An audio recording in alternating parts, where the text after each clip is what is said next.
It's not really about what happens at the end of the race. It's really having the courage to show up and to start and to look at something that seems really impossible, but to break it down and not only do it, but also enjoy it and find a new part of what I'm capable of.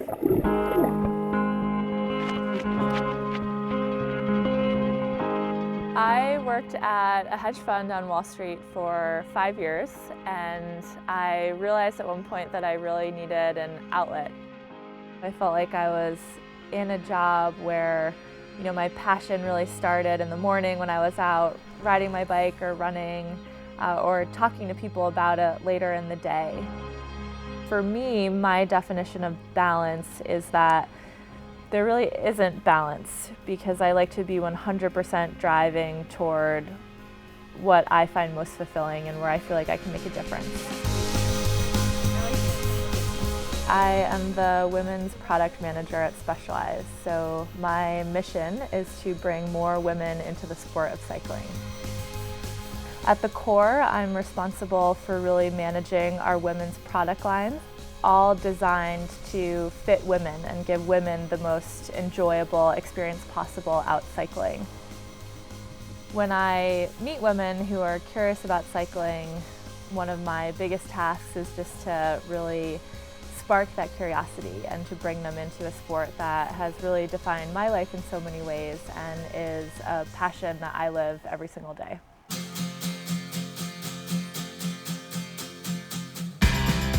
I was the youngest woman to run a marathon on all 7 continents, so that included 26.2 miles across the Gold Coast in Australia, Florida in North America, Brazil in South America, Dublin in Europe, Mount Kilimanjaro in Africa, the Beijing Marathon in Asia, and then of course the pinnacle experience, which was the Antarctica Marathon, way down at the bottom of the earth.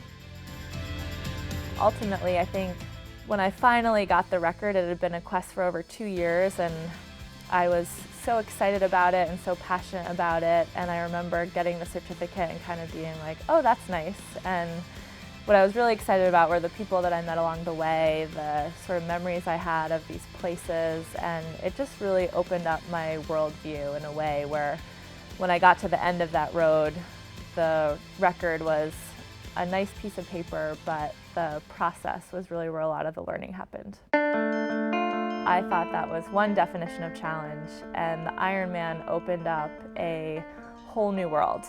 And Ironman is a journey that takes you from a lake to a bike to a run and every high and low in between. And there is something in the suffering of Ironman and the communal suffering that really pushed me forward. It's been a goal that I trained for, and it's also been something that's defined my life. It's a way that I like to live. It's more than a race, it's an experience and a lifestyle for me. I don't think I could do it unless I really enjoyed the process. Hello, greetings from the top of the Blue Nile Gorge. One of the things that I ask myself a lot is, what's next? I decided to apply to Stanford as a way to transition into a fitness-focused career that was based more around my core passions. I had 4 months before I had to be at school, and what better way to fill 4 months than to ride a bicycle from Cairo to Cape Town. So I entered the longest bicycle stage race in the world. I left a great job, great apartment, great life in New York City, got on a plane to Cairo, almost walked up and asked the pilot to turn the plane around, and I didn't want to go. But as the plane was descending into Cairo, I realized that I was embarking on something really special. I took a different route out of the GSV than many of my classmates.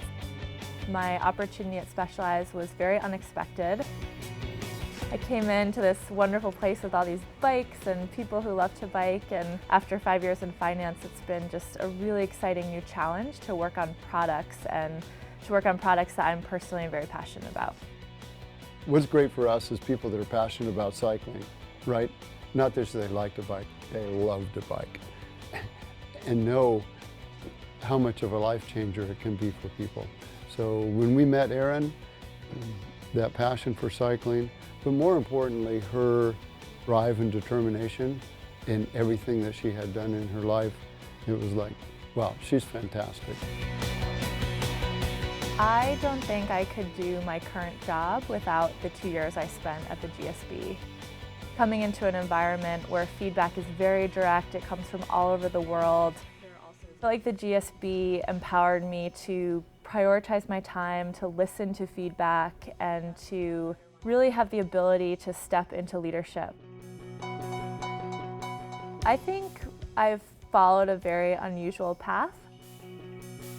I think it's just a part of my philosophy, which is always asking what's next and always driving toward whatever is around the next bend and not being afraid to step into something very uncomfortable.